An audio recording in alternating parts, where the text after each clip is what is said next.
5000 साल पुराना महाभारत कालीन एक ऐसा रहस्य जो उत्तर प्रदेश के एक छोटे से गांव में आज भी जिंदा है।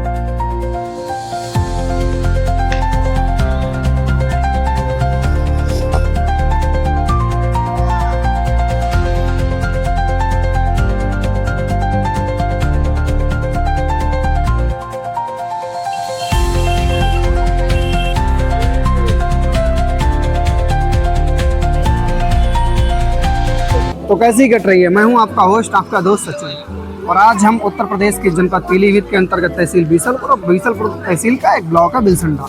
इसी बिलसंडा ब्लॉक में एक गांव है लिलहर, और इस लिलहर गांव में ही एक प्यारा सा तीर्थ स्थल है जिसका संबंध है वो महाभारत काल से ही है।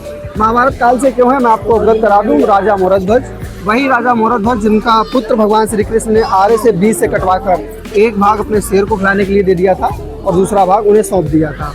इस घटना का संपूर्ण संबंध महाभारत के युद्ध से है, क्योंकि अभिमन्यु के पश्चात अर्जुन काफी निराश हो गया था। तब भगवान श्री कृष्ण ने कहा कि तुम एक पुत्र के लिए इतना विलाप करते हो, वो तो युद्ध क्षेत्र में मारा गया, मेरे साथ चलो, मैं हजारों पुत्र इसे कटवा कर डाल दूंगा। तो उसको संतुष्ट करने के लिए भगवान द्वारा ये माया रची गई थी। तो मोरध्वज के जो राजा मोरध्वज हैं उनके ही एक भाई थे नीरज ध्वज। उन्हें इस सरोवर के बारे में, अभी तो काफ़ी विशाल सरोवर है लेकिन उस समय इतना बड़ा सरोवर नहीं हुआ करता था, तो एक यहाँ पर छोटा सा गड्ढा था जिसमें पानी भरा हुआ था। उन्हें सपना आया था कि आप अगर इसमें नहाते हैं तो आपके जो रोग हैं वे दूर हो जाएंगे। तो वो यहाँ आए थे और यहाँ स्नान किया था। साथ ही साथ यहाँ जो मंदिर है वहाँ भगवान शिव और माता पार्वती का स्वरूप है, उनकी पूजा अर्चना भी उन्होंने यहाँ संपन्न की थी। प्रत्येक अमावस्या को यहाँ पर मेला लगता है और हजारों की संख्या में आसपास क्षेत्र के एवं बाहर से भी श्रद्धालु आते हैं और दर्शन यहाँ प्राप्त करते हैं। तो आज हम इस ब्लॉग को देखेंगे, आपको बताएंगे। तो चलिए शुरू करते हैं। तो जैसा कि मैंने आपको अवगत कराया है कि जो तालाब का इतिहास है वो कहीं ना कहीं महाभारत कालीन से ही जुड़ा हुआ है। और महाराज मथुराध्वज के छोटे भाई थे, वे यहाँ पर आए थे, जैसा इतिहास में यहाँ पर वर्णित है पत्थर पर।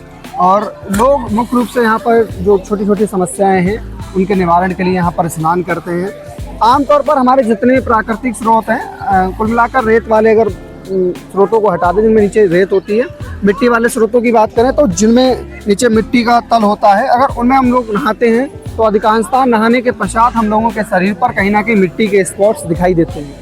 लेकिन इस तालाब में आप कितना भी नहा लीजिए, कितनी भी देर नहा लीजिए, और नहाने के पश्चात में किसी भी प्रकार के शरीर पर मिट्टी के स्पॉट्स नहीं दिखाई देते हैं। तो ये इस तालाब की एक बड़ी विशेषता है। और लोग यहाँ पर दाने, फुंसी, मुहासे इत्यादि के लिए नहाते हैं। मन्नत भी मांगते हैं नहाने से पहले, कहते हैं कि मैं 2-4 बार नहाने आऊँगा, हे भगवान भोलेनाथ मेरी समस्याओं को ठीक कर दीजिएगा।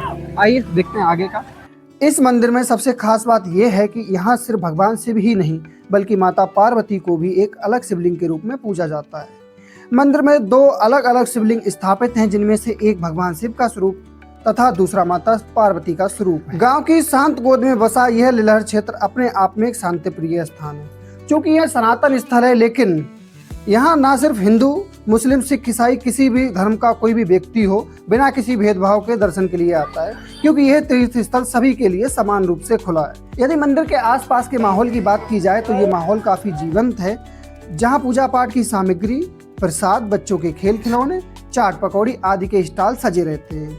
सरोवर के किनारे बने घाटों पर श्रद्धालु स्नान करते हैं और यहाँ महिलाओं के लिए भी सुरक्षित व्यवस्था है, जहाँ वे अपने वस्त्र आसानी से बदल सकती हैं। पीलीभीत, शाहजहांपुर, बदायूं, बिलसंडा, पूरनपुर, बरखेड़ा जैसे तमाम दूर दराज के इलाकों से लोग यहाँ पहुँचते हैं और प्रत्येक जगह के श्रद्धालु आकर यहाँ समान रूप से दर्शन करते हैं। सनातन धर्म का यह ऐतिहासिक मेला प्रत्येक अमावस्या के साथ साथ शिवरात्रि और सावन के पावन अवसरों पर भी यहाँ लगता है। और सावन की बात करें तो यहाँ भीड़ के सारे रिकॉर्ड टूट जाते हैं। आप पहले कभी लिलहर आए होंगे और हो सकता है आने वाले हो। मैं आपको एक राय देना चाहूँगा अपनी ओर से कि हम लोग क्या करते हैं कि जिस तरफ से आते हैं उस तरफ के घाट पे नहाए, मंदिर दर्शन किए और उसके पश्चात अपने गंतव्य की ओर पुनः निकल जाते हैं। लेकिन मैं आपको बता दूं कि अब जब आप आएँ और अगर मेरी वीडियो देख रहे हैं तो आपके लिए सजेशन है कि आप इस बार सरोवर है, शिव सरोवर है, उसके चारों तरफ घूमकर देखिएगा। सबसे विशेष बात तो यही है कि एक ऐसा सरोवर है जहाँ चारों तरफ इस समय ब्रह्मदेव महाराज है और बहुत प्यारे प्यारे मंदिर हैं जहाँ जाकर आप महापुरुषों के दर्शन प्राप्त कर सकते हैं। अभी हम जिस लोकेशन पर खड़े हैं, मैं 10वीं बार इस स्थान पर आ चुका हूँ तीर्थ स्थल पर, लेकिन पहली बार इन महापुरुषों के दर्शन प्राप्त कर रहा हूँ। तो आप भी आइएगा और विशेष रूप से चारों ओर घूमिएगा। तो हमारे लिलहर तीर्थ स्थल की जो लोकेशन है वो मुख्य रूप से हमारे बीसलपुर तहसील के ब्लॉक बिलसंडा है, उसी बिलसंडा क्षेत्र के अंतर्गत आता है। यहाँ आने के लिए आप गूगल मैप्स का भी सहारा ले सकते हैं, सारे रास्ते अच्छे हैं। और आपको बता दें, आने के लिए आप तमाम प्रकार के संसाधन अपने उपयोग कर सकते हैं, अपनी मोटरसाइकिल, कार या फिर द ट्री वायरस। और पार्किंग की भी अच्छी व्यवस्था आप देख सकते हो, पीछे सैकड़ों मोटरसाइकिल खड़ी हुई हैं, यहाँ लोग लेकर आए होंगे। और यहाँ भी रोड के किनारे भी खड़ी हुई हैं। और आने के पश्चात बाइक खड़ी कर दीजिए, उसके बाद अपने सामान की सुरक्षा स्वयं करते हुए मेले को घूम सकते हैं। और एक बड़ा तीर्थ स्थल होने के नाते अब मैं अंत में अगर कोई पहुंचा हो वीडियो में, इतना दरख्वास्त करना चाहूँगा, इतनी रिक्वेस्ट है मेरी कि यहाँ थोड़े विकास की आवश्यकता है। वास्तविकता में यहाँ पॉलिटिकल सपोर्ट की भी ज़रूरत है इस जगह को, और वो अगर मिल जाएगी तो और बेहतर स्थान होगा। तो इस ब्लॉग में बस इतना ही, मिलते हैं अगले ब्लॉग में। तब तक के लिए जय हिंद, वंदे मातरम, माता जय सलाम, जय शिवाजी, जय कलाम एंड बाय। फिर